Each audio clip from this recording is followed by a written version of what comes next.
University.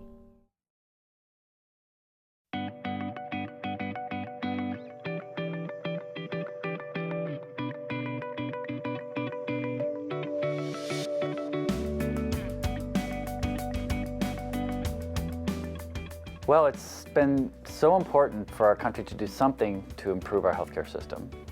Presidents from even before Richard Nixon, but through Richard Nixon and through, have tried to reform the healthcare system and failed. And when we finally got some progress, again, debatable about what was good and bad about the Obamacare reform, it still hasn't stopped because people continue to push back, angry about what happened, but rarely with that anger correlating with knowledge. The myth of the death panel. Yes, this is a myth that, among others, but Sarah Palin was most famous for making the claim that, and this was in August of 2009, when the Democrats were writing what became Obamacare. They were writing the law. And she claimed that in that draft legislation was language that would create a panel of experts who would deny care to grandmothers or disabled children if they felt that that was a way to save money.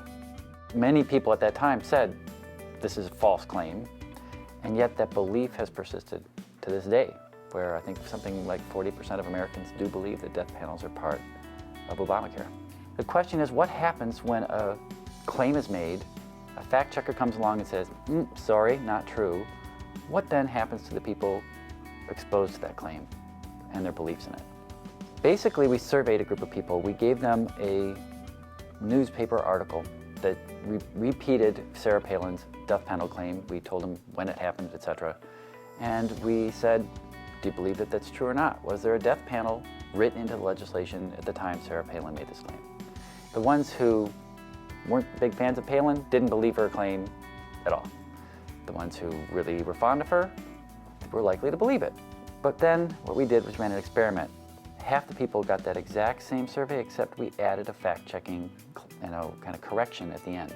Some of the people who loved Palin knew very, very little about politics, and I'm not offending them, I'm just describing them. These are people who couldn't tell us how many senators there are in each state of the United States, or how many terms a president can serve as president of the United States. The answer is 2 to both of those questions. So people who couldn't get that really basic kind of knowledge, when they were confronted with this fact-checking, they backed off and they said, oh, okay, I still love Palin, but I can see that maybe she was wrong a little, didn't understand it at the time. And fact-checking worked. But there's another group. There's the people who liked Palin and had some basic political knowledge. When they saw the fact-checking, that not only didn't dispel the myth, they actually believed in it even more strongly than they had before. And so they had ways to dismiss the fact-checking, and because they were threatened, it actually made them cling even more strongly to the beliefs they held. This is not a Republican phenomenon, it's not a Democratic phenomenon, it's a human phenomenon. If we'd found something the Democrats believed strongly in that was false, and showed that to be false, I think the same exact thing would have happened.